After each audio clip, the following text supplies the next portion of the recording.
The ideal scenario for iftar, so instead of going lower carbs like what we usually do for sahur, except for the people who, oatmeal, yams, for people who do well on carbs at sahur. Now, what we want to look at is for iftar, we actually want to keep the fats low and we want to go a little bit higher in carbs and still like medium high protein. So why is it that we should do that? Well, number one, carbs are going to give you energy, especially if it's carbs you digest well. Now, some people get digestion issues from bread. Like if I eat bread, I get really bloated. So I don't do bread for iftar because again, I don't want to get bloated and not be able to focus on tarawih and not have energy, all that stuff, right?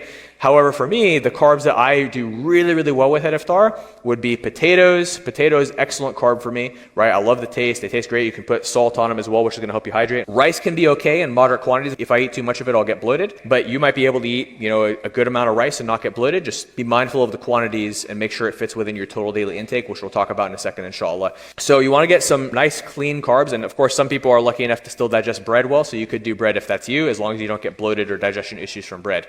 Now, protein sources, we want to use a lean protein source like chicken breast, 95% lean, grass-fed beef. There's a lot of it that you can get here at the Biha. Very, very good for iftar. Now, for those who are concerned about cholesterol, maybe be careful with the red meat, maybe only once or twice a week. But red meat is important to get because it's got magnesium, it's got iron, it's got a lot of micronutrients that are important for our health and for our metabolism, as well as for our blood pressure, our hydration. It's got a lot of B vitamins, so this is important. Now, another thing you could do is you could do lean fish. So I don't really like to do salmon at iftar. You could do salmon for sahur if you have an appetite for that, right? Because salmon has medium fat, so it's going to last you for the day. But if we do it at iftar with those carbs, the combination of those fats and carbs is going to make you really tired. So we want to be careful with that. So generally we want to stick with like leaner fish, like whitefish, cod. I would avoid tilapia because the conditions that tilapia is raised in are very disgusting. So, don't search it up because it's gross, but don't eat tilapia. It's a very dirty fish, even though it has good macros as far as like the nutrients, the calories, the protein, the fats. So macros refers to protein, carbs, and fats, right? So macronutrients, right? So we've talked about what different sources of protein.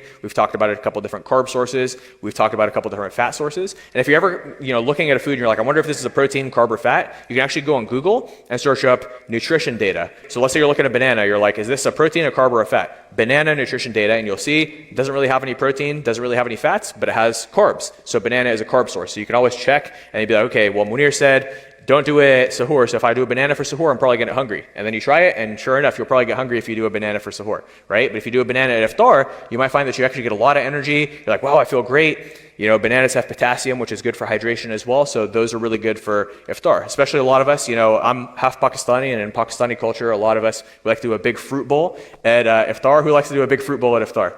Yes, mashallah, my Pakistanis and my fellow Desis, mashallah. So the fruit bowl is actually very, very good at iftar because it's going to replenish your glycogen, which is the carb storage in your body, because you've been depleted all day. So it's going to give you a lot of energy. It's going to make you feel good. Just be careful with having too much oil with it, right? So a lot of times next to the fruit bowl, we like to have samosas. I have a low-fat samosa recipe. It tastes great. You do it in the air fryer. It's just as crispy. It's just as delicious. You'll actually be very surprised. Your whole family is going to love it too, inshallah. It's absolutely amazing. And it doesn't have all that oil, so you're not going to get bloated and tired. You'll actually feel good afterwards, inshallah. So you can do that with the fruit bowl, and that's a good thing to have for iftar.